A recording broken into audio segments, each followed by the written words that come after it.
जहां ज्यादा रिटर्न मिलेगा वहीं पर अब इन्वेस्टर्स भी पैसा लगाएंगे। ये ट्रेंड अब इक्विटी के बाद गोल्ड में भी साफ तौर पर नजर आ रहा है, क्योंकि इंडियन मार्केट में पिछले महीने एक बड़ा टर्न अराउंड देखा गया है। दरअसल पहली बार गोल्ड ईटीएफ का इन्फ्लो इक्विटी के इन्फ्लो से ज्यादा रहा।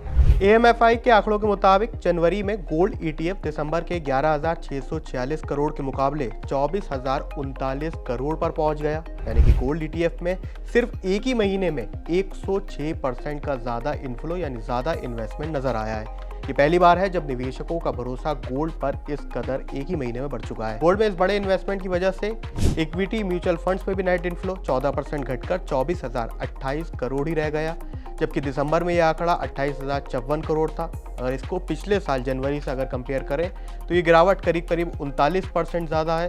गोल्ड ईटीएफ में ज़बरदस्त इन्फ्लो की भी कई वजह हैं। सबसे बड़ी वजह तो गोल्ड का रिटर्न है। इसके अलावा मार्केट वॉलेटिलिटी और जियोपॉलिटिकल टेंशंस की वजह से भी अब निवेशक ज़्यादातर गोल्ड में भरोसा कर रहे हैं। ईटीएफ सबसे आसान इन्वेस्टमेंट है, क्योंकि पिछले कुछ समय से एसजीबी की नई ट्रेंचेस नहीं आ रही हैं। एसजीबी का इन्वेस्टमेंट अब इन्वेस्टर नहीं कर सकते। पिछले 15-16 महीने में शेयर बाजार में भी काफ़ी उतार चढ़ाव नजर आया है। जब बाजार में इनस्टेबिलिटी आती है तो निवेशक डर कर अपना पैसा सेफ हेवन एसेट यानी सुरक्षित ठिकानों पर ले जाते हैं, जिसमें गोल्ड सबसे ऊपर है। गोल्ड के अलावा सिल्वर में भी इन्वेस्टमेंट नजर आया। गोल्ड को दुनिया का सबसे सुरक्षित निवेश भी माना जाता है। इसके अलावा दुनिया भर में चल रहे युद्ध और तनाव की वजह से भी डॉलर और वैश्विक अर्थव्यवस्था को काफी हद तक प्रभावित किया है। ऐसे समय में सोने की चमक हमेशा बढ़ती है, वो इस बार भी नजर आया है बाजार में।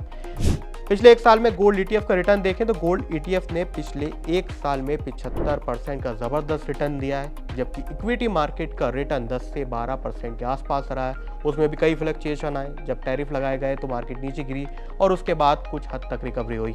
हालांकि ओवरऑल म्यूचुअल फंड इंडस्ट्री का कुल एयूएम अच्छा खासा रहा है। यह अब बढ़कर 81.01 लाख करोड़ तक जा पहुंचा है। एसआईपी निवेशकों का भरोसा भी अभी तक लगातार कायम है। एसआईपी इनफ्लो के आंकड़ों को देखें तो लगातार दूसरे महीने 31,002 करोड़ रुपए का इन्वेस्टमेंट किया गया है। यानी शॉर्ट टर्म में भले इक्विटी में सुस्ती हो, इसका ट्रांसफर दूसरे एसेट में किया जा रहा हो, लेकिन लॉन्ग टर्म निवेश के तौर पर अभी भी एसआईपी सबसे फेवरेट इन्वेस्टर्स की बनी हुई है। अगर ओवरऑल देखें तो इक्विटी की चाल के बीच सोने को एक सुरक्षा कवच के रूप में देखा जा रहा है, क्योंकि इन्वेस्टर्स स्टेबिलिटी भी चाहते हैं, वो बेहतर रिटर्न का मौका भी छोड़ना नहीं चाहते हैं। तो ऐसे में क्या आप भी अपने म्यूचुअल फंड्स में निवेश कर रहे हैं या फिर गोल्ड की तरफ शिफ्ट कर रहे हैं? क्या यह आपकी निवेश रणनीति है? हमें कमेंट सेक्शन में जरूर लिखें।